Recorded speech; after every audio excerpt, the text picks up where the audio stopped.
Wi-Fi isn't a magic invisible wave. It's a high-speed game of froggy jump.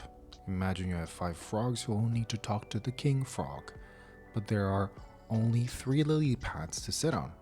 If they all jump at once, splash.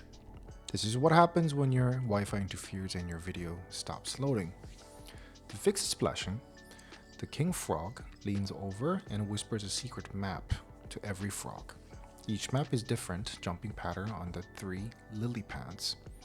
Frog A is told, sit on pad 1, then jump to pad 3. Frog B is told with, sit on pad 2, then jump to pad 1.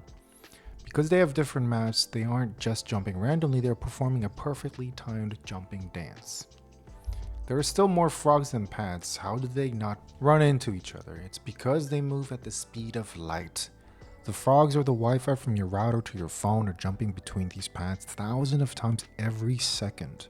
Frog A sits on pad 1 for a billionth of a second, delivers his message, and vanishes to pad 3 before Frog B even has time to land. Once in a while, 2 frogs run into each other on pad 2 at the exact same time. The message is lost.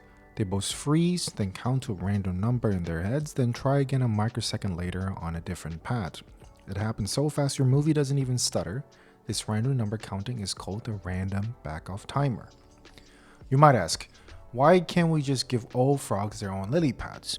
Because of bully ducks. Things like your microwave or your neighbor's baby monitor are like a giant mean ducks that land on random lily pad and start quacking at the top of their lungs.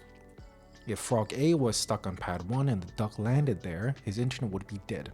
This is called the interference. But because he's jumping, he just hops right over to the duck and uses the other pads until the duck leaves. In addition, the king frog taught every frog a golden rule. Always listen before you leap. If you hear a quack or a splash, wait a heartbeat before you jump. This politeness protocol of Wi-Fi is called Carrier Sense Multiple Access, or CSMA. Then another question you might ask is, I only have 10 devices connected to my router. Why can't all frogs just have their own lily ponds? Well, because your Wi-Fi doesn't live in a bubble. Your neighbor frogs are in your pond too.